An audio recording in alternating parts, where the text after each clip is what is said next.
Hello friends, I am Kunal Sharma. आज हम बात करने वाले हैं इलेक्ट्रॉनिक्स इंजीनियरिंग का स्कोप, या फिर आप पॉलिटेक्निक कर रहे हैं इलेक्ट्रॉनिक्स इंजीनियरिंग में, इलेक्ट्रॉनिक्स एंड कम्युनिकेशन ट्रेड में, तो इसका स्कोप क्या है। तो वीडियो स्टार्ट करने से पहले, अगर आप मेरी वीडियो फर्स्ट टाइम देख रहे हैं तो इस चैनल को सब्सक्राइब कीजिए, इस चैनल को बढ़ाइए, इस चैनल को फैलाइए, क्योंकि आपको और बेल आइकन को दबाइए, जो सब्सक्राइब की सेटिंग बेल आइकन है, इससे होगा क्या कि जो भी मेरी नई वीडियो आएगी उसकी नोटिफिकेशन आपको जल्द से जल्द मिल जाएगी, नई वीडियो आती है। तो बिना किसी देरी के स्टार्ट करते हैं आज की वीडियो। तो सबसे पहले तो हमें ये देखना है कि हमारी ब्रांच इलेक्ट्रॉनिक्स एंड कम्युनिकेशन है। तो सबसे पहला फ़ायदा तो हमारी ब्रांच में यही है कि इसमें दो ट्रेड हो गई हैं, एक तो इलेक्ट्रॉनिक्स हो गई है, फील्ड हो गया हमारा, और एक कम्युनिकेशन फील्ड हो गया। तो सबसे पहला बेनिफिट तो इसका नाम में ही है, इलेक्ट्रॉनिक्स एंड कम्युनिकेशन, क्योंकि और ट्रेड है उसमें सिर्फ एक ही फील्ड की जॉब मिल सकती है आपको। इसमें आप दो फील्ड में जा सकते हैं, इलेक्ट्रॉनिक्स में भी और कम्युनिकेशन में भी। तो सबसे पहला फ़ायदा तो आपको ये हो गया, ठीक है। इसके बाद इसके बाद बात करते हैं कि आप कौन कौन सी कंपनी में जॉब कर सकते हैं। तो जॉब के लिए भी आपके पास दो फील्ड खुल जाती हैं। ये सिर्फ इलेक्ट्रॉनिक्स और कम्युनिकेशन में ही आपको फ़ायदा है इस चीज़ों का, कि आप हार्डवेयर जो फील्ड है उसमें जा सकते हैं, और जो सॉफ्टवेयर की कंपनियाँ उसमें भी जा सकते हैं। हार्डवेयर की कंपनियाँ बोले तो जैसे कि एलसीडी वगैरह जिसमें बनते हैं, होम थिएटर बनते हैं, साउंड सिस्टम बनते हैं, ये सब कुछ ये कंपनियाँ हो गई, जैसे कि सोनी हो गया, पैनासोनिक हो गया, आपके वर्लपूल हो गया, मतलब जो भी आपकी कंपनियां हैं। आप मोबाइल की ट्रेड में जा सकते हैं, जो मोबाइल बनाती है, एडमी हो गया, लेनोवो हो गया। मतलब इनमें रिपेयर का काम भी चाहिए, टेस्टिंग का काम भी चाहिए, तो ये सारा इलेक्ट्रॉनिक इंजीनियरिंग देखते हैं। सॉफ्टवेयर कंपनी में क्या होता है कि आपके पास आप सब्जेक्ट पढ़ते हैं, micro processor, micro controller, CPA पढ़ते हैं आप इलेक्ट्रॉनिक्स में। तो आपको सी लैंग्वेज की बहुत थोड़ी वैल्यू हो जाती है, नॉलेज हो जाती है इसको। तो आपको प्रोग्रामिंग करने में ये थोड़ा ईजी पड़ता है, क्योंकि आपने पढ़ी हुई होती है चीज़ यार, आपको पता होता है। तो आप सॉफ्टवेयर कंपनी में भी आसानी से जॉब कर सकते हैं। तो ये बात होगी दो फील्डों की बात।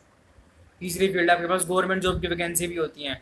इसमें बहुतों का मानना है कि इसमें गवर्नमेंट जॉब नहीं होती है, लेकिन ऐसे है ही नहीं। आप सर्च करिए गूगल पे, आपको आपको मिल जाएगा जो रिजल्ट। जब भी बहुत कंपनियां देखी है मैंने खुद ही, एनटीपीसी, भेल, बीएसएनएल, यूपीएससी, एसएससी का एग्ज़ाम होते हैं जेई के। बीएसएनएल के अंदर जेई लग सकते हैं, रेलवे के अंदर जेई लग सकते हैं। आप भी सर्च करके देखना गूगल के ऊपर कि भाई गवर्नमेंट जॉब इसी में कौन कौन सी आपको दुनिया भर की जॉब मिलेगी। तो ये भी हम अपने अंदर से निकाल दीजिए।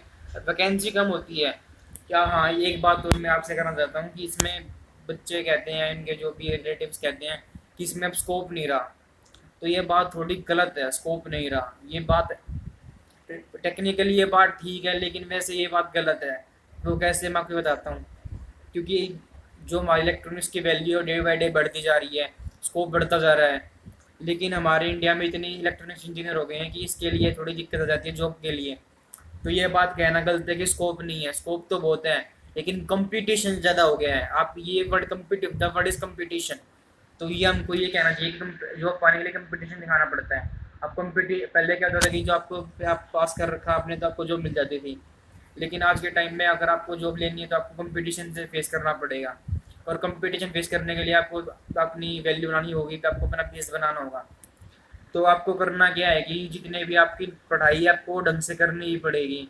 और जो आपकी प्रैक्टिकल नॉलेज है, सबसे मेन प्रैक्टिकल नॉलेज ही होती है इंजीनियरिंग में भी और पॉलिटेक्निक में भी, और इवन आईटीआई में भी। तो आप अगर इनमें से कुछ भी काम कर रहे हैं तो आपको प्रैक्टिकल नॉलेज लेनी बहुत ज़रूरी है। तो आपको पढ़ाई तो करनी है, अपने थ्योरी पेपर वगैरह तो निकालने हैं, लेकिन आपको अपनी जो प्रैक्टिकल नॉलेज है उसके ऊपर भी आपको कमांड हासिल करनी है। आपको पूरी नॉलेज होनी चाहिए अपनी जो प्रैक्टिकल आप कर रहे हैं। ये नहीं होना चाहिए कि आप प्रैक्टिकल लैब जैसे हमारी होती हैं तो क्या बच्चे क्या करते हैं कि किसी की फाइल देख के बना लेते हैं, फिर वो चेक करवा लेते हैं।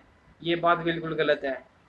पहली बात तो फाइल आपको खुद ही बनानी चाहिए। उस फाइल बनाने से पहले आपको जो आप प्रैक्टिकल कर रहे हैं आपको उसकी डिटेल बताना चाहिए कि भाई मैं ये एक्सपेरिमेंट क्यों परफॉर्म कर रहा हूँ, ये मेरे कहाँ काम आएगा, ये मेरे कहाँ यूज़ होता है, इसमें कौन कौन से इक्विपमेंट लगे हैं, इसमें मुझे क्या क्या चाहिएगा। उसके बाद आप फाइल बनाएंगे तो वो आपके बहुत ज़्यादा काम आएगा। क्योंकि मान लीजिए, जैसे कि मान लिया आप कोई भी एक्सपेरिमेंट कर रहे हैं, तो आप उस एक्सपेरिमेंट को 2-3 बार परफॉर्म कीजिए, लैब से मत भागिए।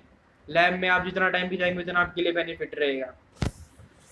लैब में जितना आप टाइम बिताएंगे उतना आपका लिए बेनिफिट वाली बात है। इतनी आपकी थ्योरी का जरूरी नहीं है जितनी आपकी लैब जरूरी है।